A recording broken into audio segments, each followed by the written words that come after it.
அஸ்ஸலாமு அலைக்கும் வரஹமத்துல்லாஹி வபரகாத்து.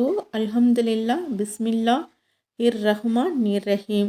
இன்னைக்கான பதிவில் புதன்கிழமை ஓதக்கூடிய ஒரு துவாவைத்தான் பார்க்க போகிறோம்.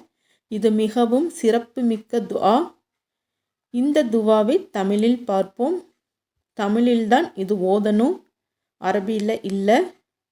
யா அல்லாஹ், இந்த புதன்கிழமையில் எனக்கு 4 விஷயங்களை நசீபாக்குவாயாக. உனக்கு கீழ்ப்படிவதற்கான வலிமை, உன்னை வணங்குவதில் மகிழ்ச்சி, உன் வெகுமதியை விரும்பும் ஆசை மற்றும் உன் வேதனைக்குரிய காரியங்களை தவிர்ப்பதற்கான திறன். நிச்சயமாக நீ நாடியவன் மீது மென்மையானவன்.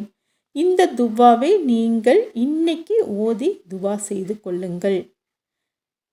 இதை நீங்கள் ஓதி துவா செய்யும்போது அல்லாஹு தஆலா இதில் இருக்கும் 4 விஷயங்களை உங்களுக்கு நசீபாக்கி தருவான். அஸ்ஸலாமு அலைக்கும் வரஹமத்துல்லாஹி வபரகாத்துஹு.